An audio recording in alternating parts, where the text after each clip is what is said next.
Last stop on your journey of chord progressions is the minor chord progression, which is going to be page 77 in your Efficient Guitarist textbook. Let's go to a full fingerboard shot and talk about this. So it's going to work the exact same way. We've got a bunch of chord progressions at the top of the page and then the full table of chords transposition on the bottom of the page. So I'm going to use C minor as my first key, and we'll just go ahead and pick a 1, 4, 5, 1 in the key of C minor. So 1, 4, 5, 1 would be C minor, F minor for 4,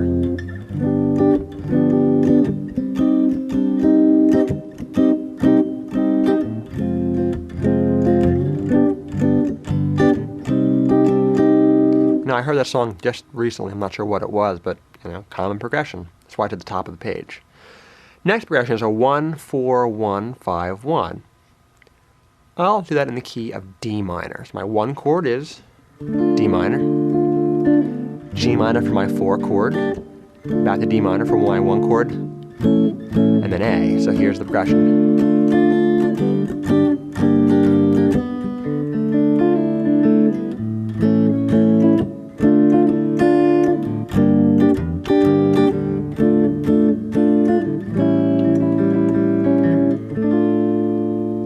Now I'm just doing a lot of strumming at this point. You could certainly take a fingerstyle approach if you're an acoustic player and just, you can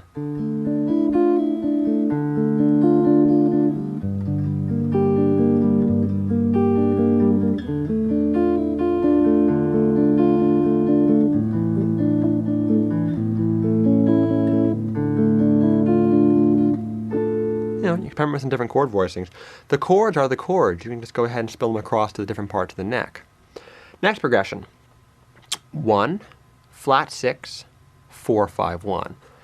I'll do that one in E minor.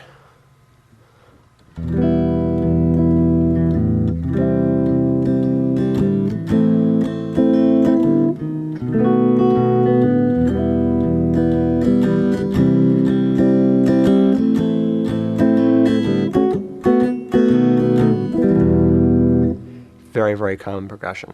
Okay, the next one. We have 1, flat 6, 2 diminished. We don't have many diminished chords in these series, but I'm going to throw one in here. So 1, flat 6, 2 diminished, 5, 1. I'm going to go ahead and do that in the key of C minor. It's going to be C for the 1 chord, A flat major for the 6th chord, D minor, D diminished for the 2 chord, G7 for the 5 chord, and C minor. Let's hear how this sounds more like a fingerstyle kind of a piano strike.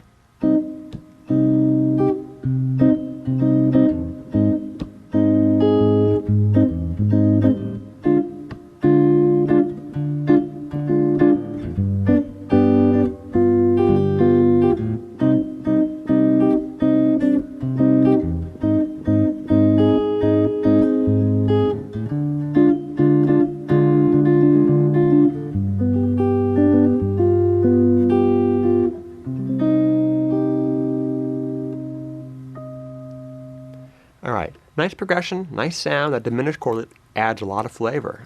We don't see or hear diminished chords very often in music, but they're definitely worth playing with. Okay, the next progression here is going to be a 1, flat 7, flat 6, 5, 1. That's that Latin progression we had dealt with earlier. I'll play it in the key of A minor. 1 is A minor, flat 6 is G, flat 7 is G, flat 6 is F, and E7 for 5. So again, I'm going to correct myself. 1 is A minor, flat 7 with being G, flat 6 is F.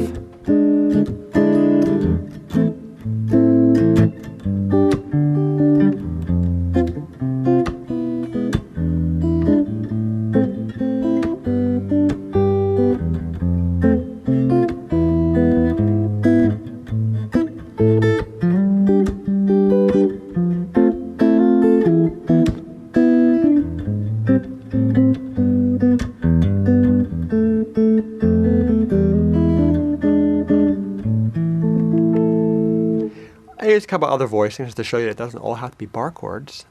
That's coming up in a future version of the Efficient Guitarist, books 2, 3, and 4. We'll talk more about inversions and different chord shapes. So don't think that you're stuck with these bar chords as your only options. There's a lot more to deal with. Alright, the next progression is a 1, flat 3, 4, 5, 1. I'll do that one in the key of E minor. 1 is E minor, flat 3 is G, 4 is A minor, and 5 is B or B7. I'll use B major. Let's do it in context. I'll do like a little soft strum.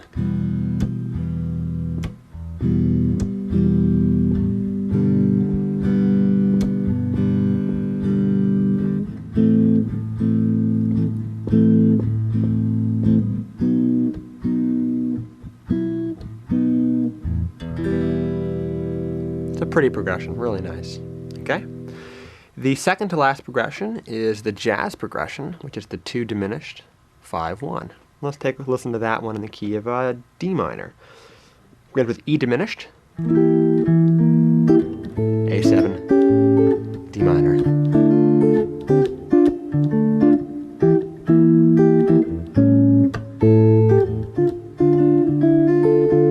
Now, I may be using the jazz chords, kind of a more extended version. I'm going to try with the jazz chords found in Chapter 1. So instead of being E diminished, I'm going to make it E half diminished. Followed by A7, followed by D minor. Very jazzy.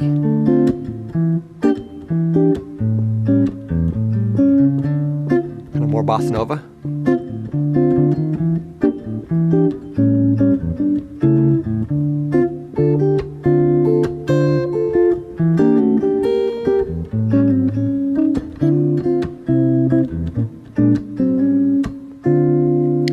One progression can really spawn off a lot of ideas. You change your voicings around, you extend them, make them a little bit hipper, play them in different parts of the neck. You know, these 7 or 8 chord progressions go a long, long way.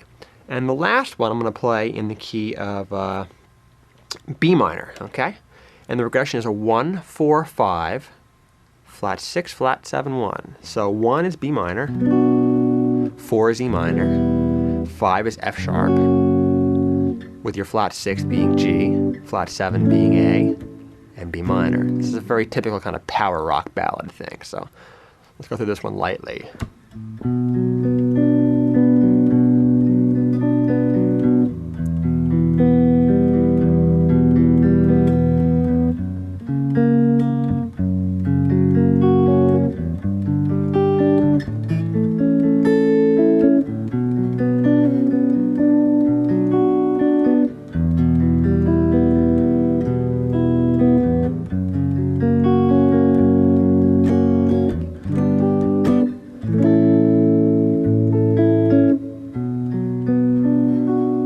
Ending on B minor. Let's go back to our full shot and kind of wrap this up. These chord tables are very powerful. All you have to, the little primer I'm giving you is some of these basic chord progressions. You can start with these chord progressions and kind of turn them into a whole bunch of cool things. So, as a good practice for learning your chords, take these chord progressions and play them in a bunch of different keys. You've got all 12 chromatic keys in front of you. So I recommend that you take one of the progressions and just try it in a different key each day. See what you come up with. You'll get lots of ideas for writing songs, compositions. Now you have majors and minor sounds. And of course, don't limit yourself to the progressions that I give you. I gave you some very standard basic ones. You can certainly go much, much farther with these progressions to get you into the next thing.